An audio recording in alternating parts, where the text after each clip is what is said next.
આહા ટમાટર બડા મज़ेदार। जी हाँ, આજે આપણે બનાવવાના છીએ ટોમેટો રાઈસ કે જે સાઉથ ઇન્ડિયનની ફેમસ રેસીપી છે। તો ચાલો એની રેસીપી જોઈ લઈએ। જેના માટે મેં અહીંયા 4 મોટા નંગ દેશી ટમેટા લીધા છે। દેશી ટમેટા જ લેવાના છે કારણ કે એ થોડા ખાટા મીઠા અને જ્યુસી હોય છે। ટમેટાને એકદમ સરસ ઝીણા સમારી લેવાના છે, પ્યુરી લેવાની નથી, સમારવાના જ છે। આ રાઈસમાં ટોમેટોનો જ ફ્લેવર મેઇન છે, એટલે આપણે ટોમેટા થોડા આગળ પડતા લીધા છે। હવે ટમેટા પણ એકદમ સરસ ઝીણા ઝીણા સમારાઈ ગયા છે। હવે આપણે 2 નંગ ડુંગળી લઈશું। ડુંગળીને થોડા મોટા મોટા પીસીસમાં કટ કરી લેવાની છે। જો તમારે ડુંગળી ન નાખવી હોય તો તમે ડુંગળીને સ્કીપ પણ કરી શકો છો।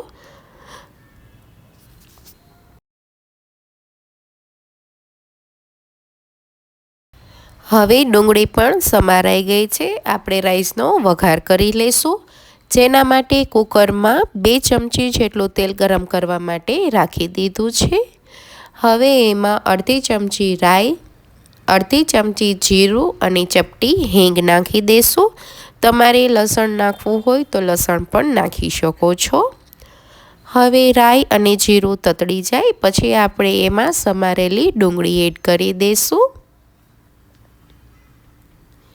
ડુંગળીને આપણે થોડી બ્રાઉન કલર જેવી થવા દેવાની છે, પ્રોપર કૂક કરી લેવાની છે, જેથી કરીને ડુંગળીનો કાચો ટેસ્ટ ન આવે અને ટમેટાનો ફ્લેવર દબાઈ ન જાય। આપણે થોડું સ્વાદ અનુસાર મીઠું નાખી દઈશું, જેથી કરીને ડુંગળી છે તે ફટાફટ કૂક થઈ જાય। તમે જોઈ શકો છો એ રીતે ડુંગળીને એકદમ સરસ આપણે સાંતળી લીધી છે। આ રીતે સાંતળવાની છે જેથી કરીને ડુંગળીનો જે કાચો ટેસ્ટ છે તે રાઈસમાં ન આવે। હવે આપણે એમાં ઝીણા સમારેલા ટામેટાને પણ એડ કરી દઈશું। ટામેટા નાખ્યા પછી ગેસની ફ્લેમ આપણે મીડિયમ કરી દેવાની છે।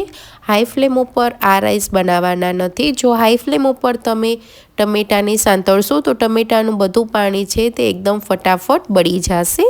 એટલે આપણે એ બાબતનું ખાસ ધ્યાન રાખવાનું છે કે ટમેટાને હંમેશા મીડિયમ ફ્લેમ ઉપર જ કૂક કરવાના છે। હવે એમાં મસાલા એડ કરી દઈશું। મસાલામાં ચપટી હળદર, 1 ટેબલ સ્પૂન ધાણા જીરું પાવડર અને અડધી ટેબલ સ્પૂન જેટલું કાશ્મીરી લાલ મરચું પાવડર નાખવાનું છે। આ રાઈસમાં મેં કીધું એ પ્રમાણે ટમેટાનો જ ફ્લેવર છે, એટલે આપણે હળદર અને મરચું પાવડર ઓછું નાખવાનું છે। હવે મસાલાને પ્રોપર સાંતળી લઈશું।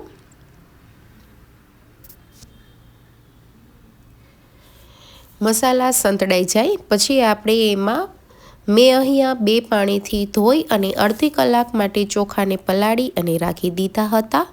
ચોખાને પણ આપણે એડ કરી દઈશું અને ચોખાને પ્રોપર મિક્સ કરી લેવાના છે। ચોખા પ્રોપર સંતળાઈ જાય પછી આપણે એમાં પાણી એડ કરવાનું છે।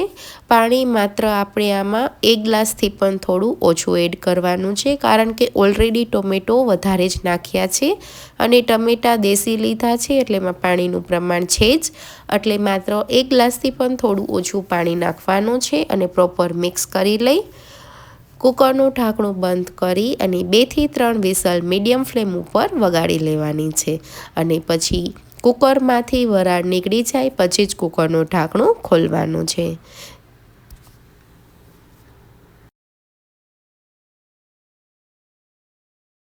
હવે આપણે ચેક કરી લઈશું રાઈસ રેડી છે કે નહીં।